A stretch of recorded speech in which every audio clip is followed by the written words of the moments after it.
tend not to get high earning men. They tend to get average men. So, stop right there. Stop right there. Stop right there. Breathe and digest. You're 35 years old and you can look around and see the world. You don't tend to see higher earning men with average looking women. Off rip. If you do see them, they got their average looking woman when they were both really young and he built his way up. But a man earning the kind of money you're talking about does not go for an average looking woman. Hi, this is Sarah from the Keepers at Home channel, back to you with another video. Okay, so March 13th would have been Kevin Samuels' birthday, the late Kevin Samuels.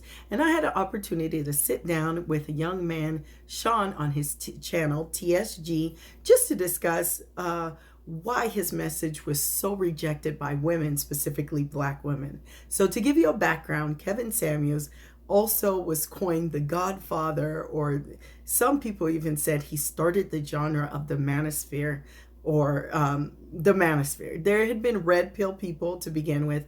Red pill guys are guys that felt disenfranchised by the court system, by the marital system, by society, just with feminism on the rise and maybe affirmative action opportunities going to women. So they felt disenfranchised in general. Some of them espouse they believe in male empowerment, which is not a bad thing. Men advancing themselves in their careers, physiques.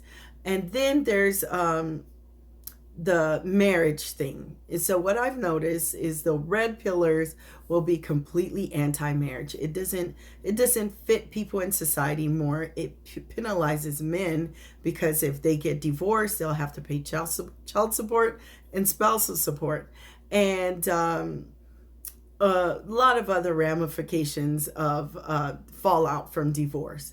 And then there's the in-betweeners, the people who feel that marriage does not really suit men in society. They would be considered marriage hesitant, or they would just, they would caution against it, but they probably wouldn't get married themselves. But they wouldn't discourage their followers from doing so. They wouldn't call their followers simps for getting married or for providing for a family 100%. And I think that's where Sean fell into. And then there's Kevin Samuels, who his whole thing was, as I watched his podcast, was laying out the groundwork of what a high value man is, what a high value woman is. He highlights in society how women have departed from the original matriarch role, most of the time traditional role, classy, just homekeeper, maintain their appearances, and they have declined to women who are often, according to him, out of weight, out of shape, and they're asking for more than their matriarchs that had worked harder than them. And so what he wanted to do is create the groundwork of high value men and high value women. He actually had a network or a club in which he was trying to pair people together and get people married.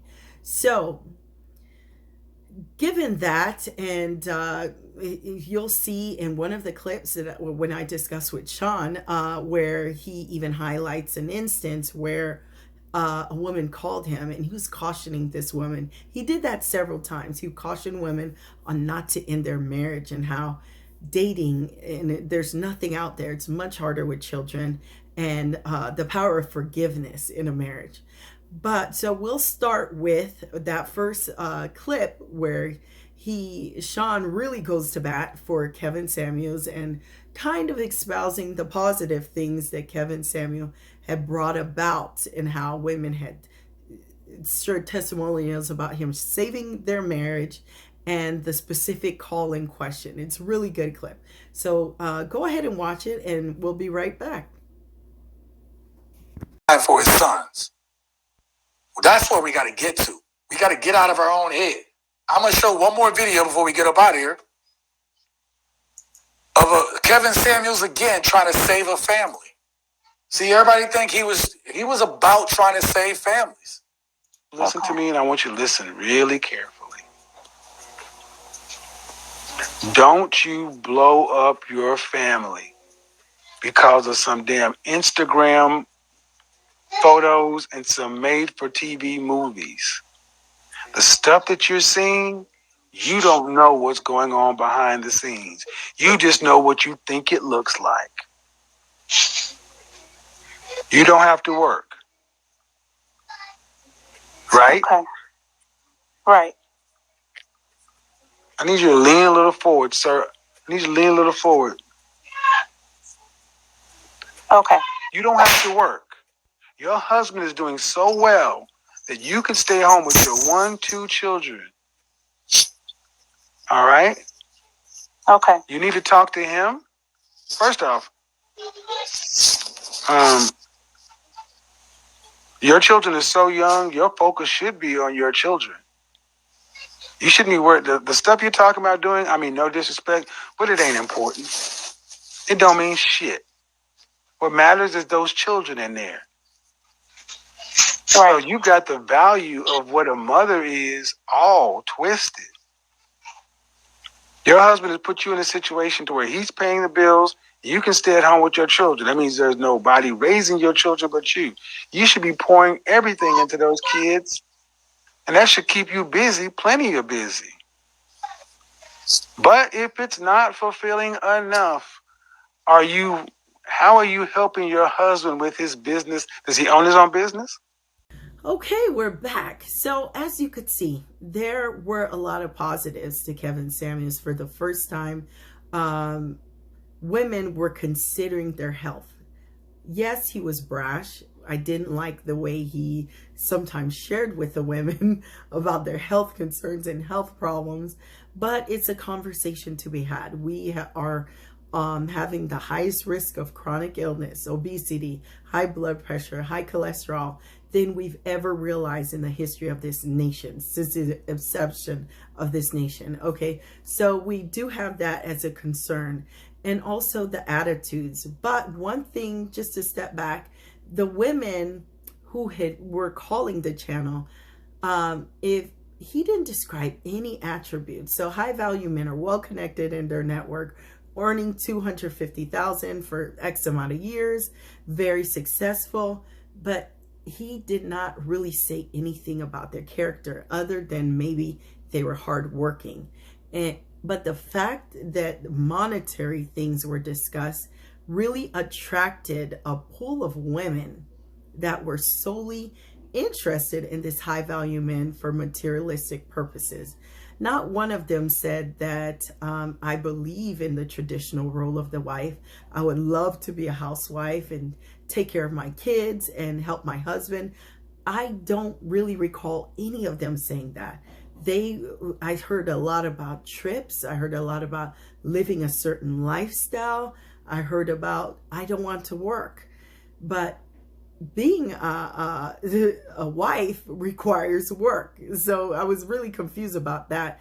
And the fascination with average women with having a high value man, a rich man, as opposed to a guy that maybe earned $60,000 or $70,000. That's still not bad money. I mean, yes, in certain cities you need about $100,000 to survive, but that amount of money is a decent, hardworking guy.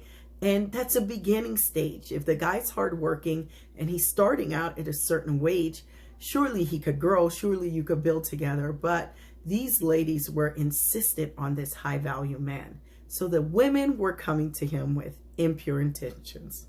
Okay. And then he responded several things. And these have been really something that has been cemented in his legacy. You'll hear, I'm going to roll the clip. So you'll hear men espousing the same line over and over. One of them was, which is not as popular, that if you are dating a high value man within a certain amount of dates, you should be expecting to have sexual relationships with these men. And that's not biblical and that's not moral. Kevin Samuels, for more background, was a singles minister. He worked with single people in the church. So he's he's very familiar with the church and the Bible. And he didn't isolate himself from that. He didn't say, I'm no longer in submission to the Bible. In fact, what was confusing to me is sometimes he came from the approach as if he was an authority figure with the Bible. So with when you're a teacher, a lot is required from you. You cannot lead people astray, or the Bible is clear that the consequences will be worse for you than it will be for somebody who is just a layperson. But the second thing that really cemented his legacy, and you'll hear this over and over and over on the Red Pill or Manosphere channels, is that high value men have access to all kinds of women and they should exercise their options. Okay. And you will hear this over and over and over. You don't hear the part of Kevin Samuels where he wanted to bring people together to be married. Very few channels are focused on marriage. Kendra G is probably the only channel where she had a platform similar to Kevin Samuels, and she was about people getting connected together. So, as you could see, it's just a discussion about marriage is so limited. In some channels, it's put down upon. So the dominant message from Kevin Samuels' legacy is that the concept of the high value man. And it makes, like Sean said, women don't necessarily say, I want to aspire to be like that person. They compare, and that's how they view other women. Whereas men say, I want to aspire to be that person. So there was a new carrot that was dangled in the eyes of women. And at the same time, the men also aspire to be a high value man. So you will see the ripple effect from this high value message in the next sequence of clips that I will play. You will see how that legacy is cemented more than any other legacy on any other channel. Now, you do have people out there that they are about marital connection and healthy marriages, healthy relationship. Those channels are few and far in between. You'll find that most of the Manosphere is concentrated on the message of the high value man, how to become a high value man, you got to work out, you got to do this, sleep with this amount of women. There's a Fresh and Fit podcast. They actually prescribe sleeping with a certain amount of women before you get married. Not biblical. Most of these channels are lacking in biblical morality. This is what you'll find.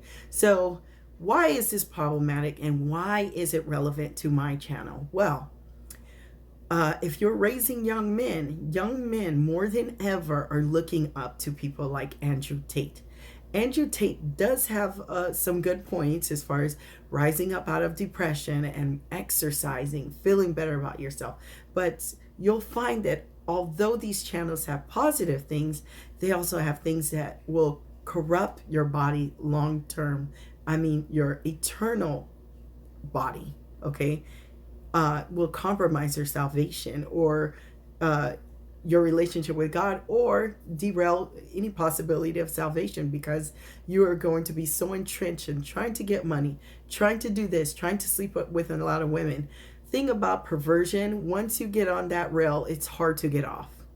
And the only where it goes is down. Okay, so that's why it converges. A lot of men are intaking this material. So this is something I believe we all should be aware of. Okay, so I'll go ahead and play this concept of the high value man being able to commit adultery, something that's not biblical, and actually being prescribed by him, as well as the ripple effect throughout the Manosphere and Red Pill community. And we'll be right back. High value men don't cheat. They just exercise their options. At best, you need to make an arrangement and have some rules of engagement. That's it. And if you're not willing to accept that, then go on, get you an average guy, and then deal with that lifestyle. But for the people who want to be able to live that higher level lifestyle, You can't afford it. He's going to facilitate that. And he's going to get what he wants, or he's not going to pick you. And if you think you're going to hold out for the one Russell Wilson, y'all all look crazy. High value men cheat. As a man of God, I don't cheat. What I do is exercise options. Okay. Don't May I? Potato. If you're in, You may. if you're in a committed relationship, are you still exercising option? Well, I work every day, so by default, I am. But no, to be real though, if I do date somebody, they're gonna know what's up. Okay. Yeah. That's high value. Respectfully. All right. Respect. Fidelity. Respect. High value is definitely Respectfully. letting your other person know what's going on. Yeah. As long as you're honest. A man of honesty and integrity is good. He's a man of God. Sometimes. Yeah, that's good. Yeah, that's And then the question is, do high value men cheat? Your Lamborghini breaking down because it's hard to replace it. You will not accept your Toyota breaking down because you can still get a Nissan. People are not going to be quick to replace something which is basically irreplaceable. So if you're a high enough status individual, then you get to get away with more. You're on the Tate train, and we're headed to Success Station. I'm the one driving it, and if you're going to be on my train, certain things are going to happen. If you're unhappy, you get off. Let's talk about human nature. You will accept your Lamborghini breaking down. You unless you agree to letting me see my ex-girlfriend one time a year. There you go. One of the richest white men in America said, Melinda, I'm not marrying you unless I can see my ex-girlfriend one time a year. Facts. And they was married for 27 years. And you think Bill Gates give a fuck about giving her half? No, he gonna triple his shit He still up. got billions, hundreds of billions. Just like Jeff Bezos, he gonna triple up and keep it pushing. Yep. High value men do not cheat. They exercise their options. Finding a man that can actually take care of you physically, emotionally, financially, that you're attracted to, that you look up to, that's building you up, is very, very low. I'll put it to women like this. You're going to leave me for a man that you love less that's going to cheat on you anyway. Yes. And look, I know it sucks. I swear to God, if I would write a check for $1 million right now. I would be worth 10x more if that feeling inside of me, that sexual urge as a man was gone. Like, life would be so much more productive. I don't think it's cool. I don't think it's cute. I'm not trying to sound like a big G. None of that shit. I'm telling you honestly, my whole 20s, I dealt with the pain of leaving women I love because I wanted to cheat on them. I wish I'd have been in a place where I could have just told them the truth, but I didn't know any better because I was young. It's in us. It's truly in us. And if a man cheats on you, yes, it's going to hurt. You're going to cry. He should show up for you, but I don't necessarily think you should leave, because finding a man that's going to take care of you emotionally and financially and physically is going to be hard to come. Okay, we're back. So in the next set of videos, what I want to show you is how these gentlemen respond when confronted about their morality, their relationship with Christ. You will find that this is one of the most emotional times for any of these male content creators, is when they're confronted with their own salvation and their own reality of what they're doing.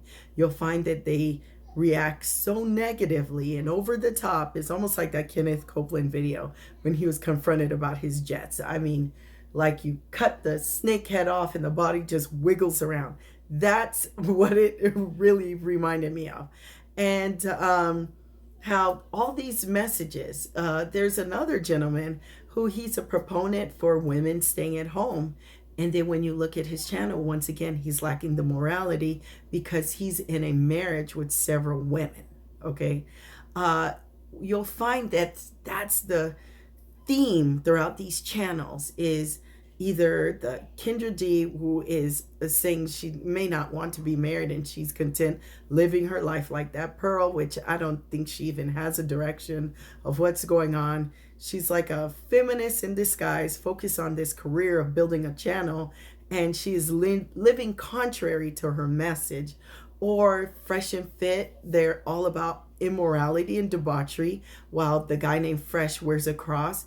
Andrew Tate, who is a Christian, then Muslim, and I'm not sure what he is, but he is currently under investigation. And then all the rest of them, there's very few people where their message is cohesive morality, focus on building families. And I believe that is what is lacking from this Manosphere red pill movement. And the anger is there too. They're angry at women. They sound kind of like the ramblings on some of these channels sound like the ramblings of bitter women saying, stay away from men, don't get married, have your money on the side, this and that. And the men are saying, women are no good, they're just going to use you, they're just going to take your money, get a divorce, don't get married. So we have the same thing here, and I believe Satan is being happy. But go ahead and watch the videos, and we'll be right back for my final analysis. And you choose to be like so many women are choosing to be. Dog moms, having girlfriends, living with other women, or dying alone. Let's get into it. Because I don't understand why so many women have this issue with men cheating. You don't have to accept men cheating. You don't have to accept any of it. And here's another thing. I'm not talking to anybody about anything around along the lines of religion in this case. No, nothing along the lines of religion. I don't want to hear nothing about the Bible, what Jesus said, what God says, none of it. Absolutely none of it. Zip, zero, zilch, nada. We're going to have real conversations. So if you need Jesus to come into this, go on somewhere else. Because you're not going to use Jesus as a justification to try to keep a man. I mean, if you want to use the Bible, let's look at King David. Let's look at Solomon.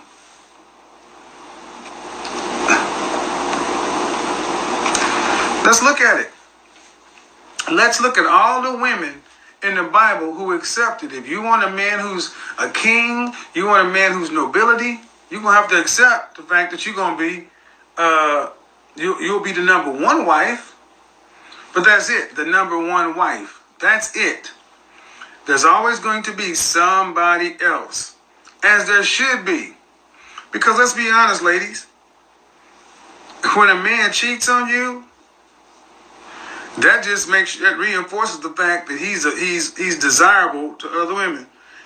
Do you really want a man that no other woman wants, ladies? Let's be honest. Do you really want? I don't think so. And this whole notion of you want a loyal alpha, that ain't gonna happen. So if that's what you need to happen, you can do. Here's how you get that done. When you close your eyes, you can dream about that. But when you open your eyes, To have multiple families? I think it's good if there's one dad and there's not a bunch of step parents involved. But you don't think that it will be an opportunity for jealousy or disharmony amongst Women are always going to be jealous. What's changed I'm not about that? jealous in Women my have been marriage. jealous all the way through time. So. I'm not jealous in my marriage. But I don't care about your marriage. I'm talking about mine. So I don't answer to you.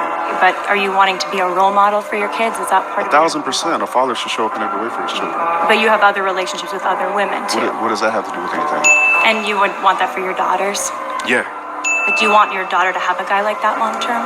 If he takes care of her in every way and she has a much better life because of it, yeah.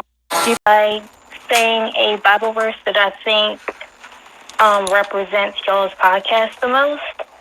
So, but, okay, so it says, for a time is coming when people will no longer listen to sound and wholesome teaching. They will follow their own desires and will look for teachers who will teach them whatever their itching ears want to hear. They will reject the truth and chase after myths. So my question is, well, first, Caller, I get what you're trying to say.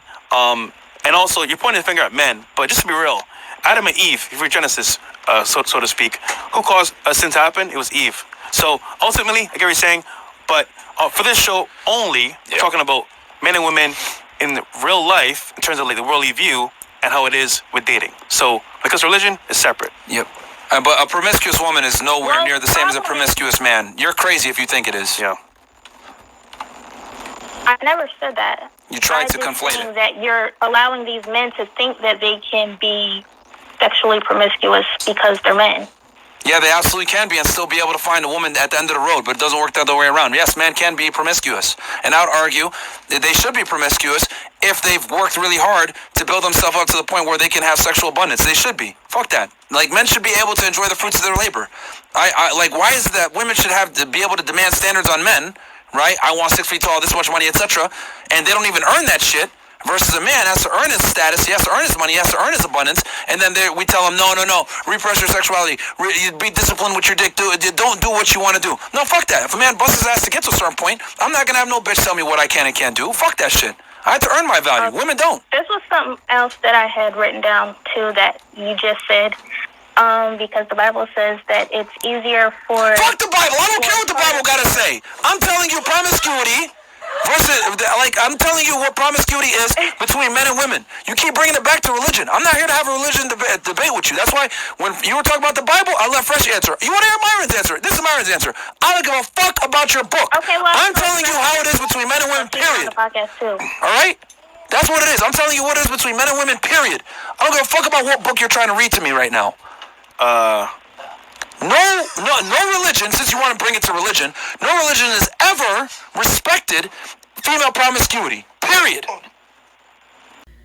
Okay, that was a lot. And as you could see, every time they were confronted, they lashed out, sometimes super negatively. I don't want to hear anything about a Bible.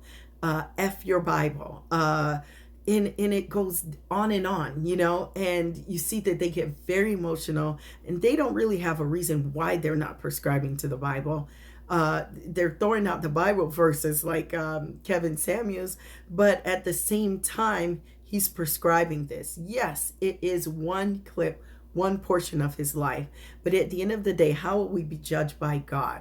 What is our lasting legacy going to be to God? Because nobody remembers him. Well, very few people remember him and about the family building, things like that. We remember him, this one video where he appeared to disparage a young lady on her looks, rating women. That's what we remember. We remember that. And sure, these women were coming with ill intentions, and there are no shortage of them, seeking vanity, seeking somebody who's their equal, seeking all these vain reasons to be with somebody that is a high value. But at the end of the day, what is more pervasive in anything Kevin Samuels has taught is this concept of entitlement, of immorality. And I believe if the manosphere or if men seek to really rise up and assume their rightful position in society, that they have to work on their discipline and their spiritual life as it pertains to the Bible. Okay, well, that's my video for today. Like and subscribe, and see you next time.